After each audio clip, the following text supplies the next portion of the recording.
If the foundation for a building is not stable, in other words, if it's suspect, that means that the edifice or whatever construction has been placed on top of that foundation, by virtue of its instability, it will collapse. That building, that edifice, is an analogy for your ego. What is the ego? The ego is your fabricated body mind identity that started off with the primordial form of conditioning, which is your name. Your name is the foundation for your conceptual conditioning and the idea you have of who you are, which is, by the way, an idea that is constantly evolving. It never stays the same. That should already give you a clue that it's not really real, right? Because if something's really real, it has stability. It always stays the same. Do your emotions stay the same? I'm not saying the emotions are not real, but the psychological identity behind the emotions is what creates these contrived stories based upon that primordial conditioning of you as a person, as a personal identity. I've heard a lot about shadow work.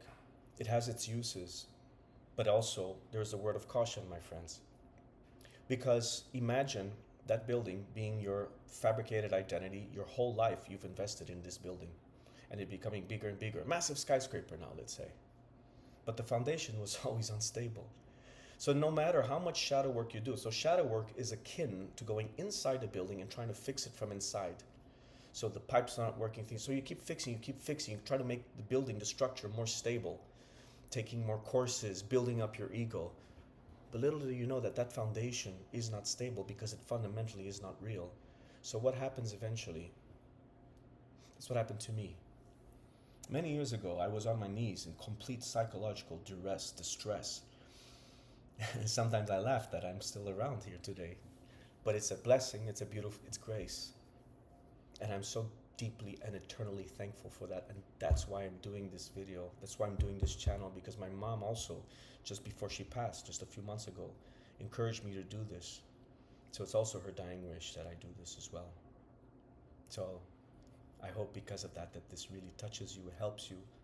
It's helped me so much. It's helped me not only survive, but thrive in this life. Thrive not as a person, not in my job necessarily, nothing like that, but thrive in the bliss, in the love, in the peace of mind that I now have. If I could just give that to you, I would do that. I would love to do that. So this is the best way I know of how I can do this. So please, if you are going to go deep down this rabbit hole, first of all, congratulations, well done. This is the truth. Find out who you are beyond the psychological mind. Understand that is the biggest impediment. If you are going to engage in shadow work, please first do self-inquiry. Find out who you are before you go there, because the fact is, if you do self-inquiry and it really hits you, you don't even have to do shadow work, because then the foundation already collapses. And once the foundation collapses, you realize you were everything. You didn't need that foundation. So I hope that makes sense. I hope that helps you. Self-inquiry, self-inquiry, self-inquiry. Observe with detachment.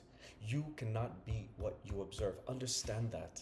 Everything you've observed cannot be. How can you be what you observe? Like your thoughts, for example. You've been observing your thoughts.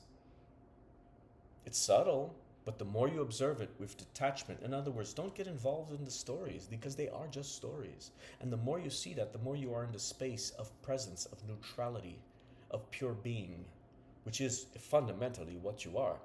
So to recognize your true self, you have to look the opposite way. We're always looking in the outside. We're always looking for things outside to help aggrandize, to help build up that personal ego. But what has that been doing for you? Has that given you permanent peace? Has building up your ego given you permanent peace? Well, for me, and many people that I know, it just makes me more neurotic, more restless, wanting more of what really has not served me. So take a few minutes whenever you feel discomfort. And I'm talking about psychological discomfort. I'm talking about stress, anxiety. Everybody's stressed nowadays.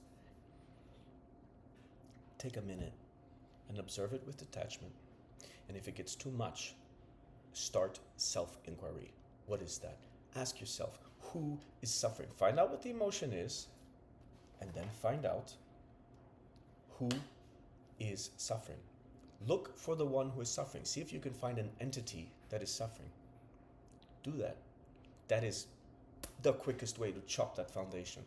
Because once that foundation is seen that it's suspect, the building would automatically crumble and there's no need for shadow work. I hope that makes sense. Have a beautiful day. Bless you.